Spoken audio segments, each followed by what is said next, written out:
Good morning. This is Father Stephen Kelly from St. John's Church in Detroit. We're continuing our series of daily morning meditations, where we generally look at one or another of the lessons that are assigned for morning or evening prayer, what is known as the Daily Office Lectionary.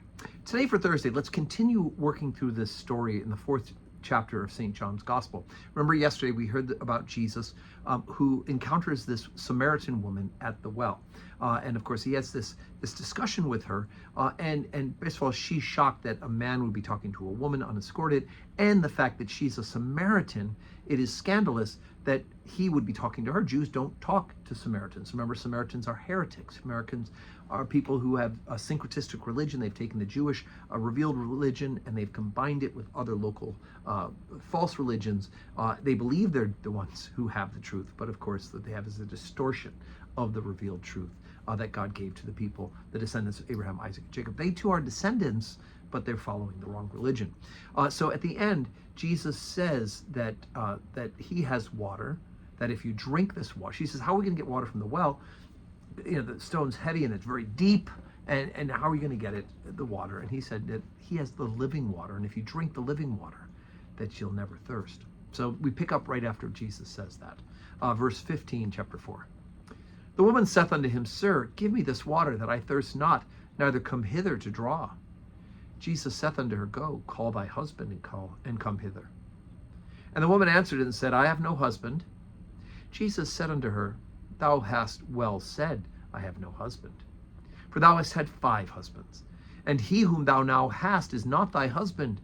In that saidst thou truly. The woman said unto him, Sir, I perceive that thou art a prophet.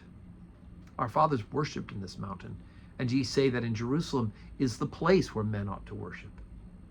Jesus saith unto her, Woman, believe me, the hour cometh when ye shall neither in this mountain nor yet at Jerusalem worship the Father.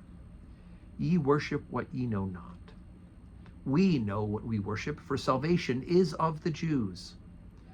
But the hour cometh, and now is, when the true worshippers shall worship the Father in spirit and truth, for the Father seeketh such to worship him. God is a spirit, and they that worship him must worship him in spirit and in truth. The woman saith unto him, I know that Messiah cometh, one is called the Christ. When he is come, he will tell us all things.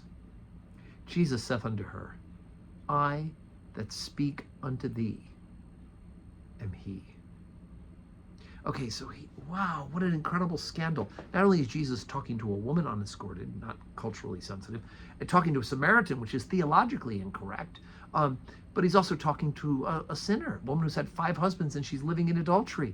And yet Jesus continues this discourse with her because it's important to her. It's important for her salvation, even though she's outside of the original covenant.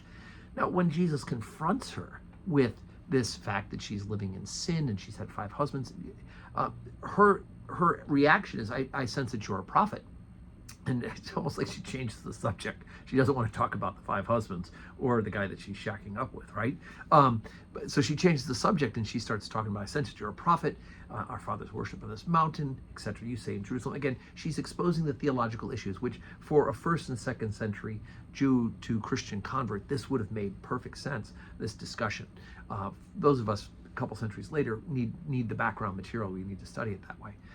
But Jesus goes on to say, look, it's not about where you worship. Right? The hour is coming, and now is, when the true worshipers shall worship the Father in spirit and in truth. Right? It's not going to be about going to Jerusalem. It's not going to be about going to Canterbury. It's not going to be about going to the city of Rome. It's going to be about how you worship God in spirit and in truth. And this is still true to this day.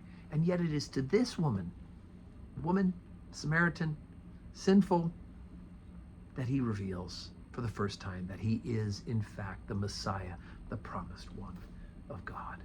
What a great surprise this is. Tomorrow we'll talk about the reaction that she has and the reaction of the people around them. So anyway, so today's Thursday. We have 10:30 Holy Communion, the time before for adoration of the Blessed Sacrament, 10:30 Communion with benediction immediately following, and then 4 o'clock evening prayer. I hope you can join us in person. If not, right here where you're watching this morning meditation, you can catch the live stream. And may God give you a Thursday that is full of blessings.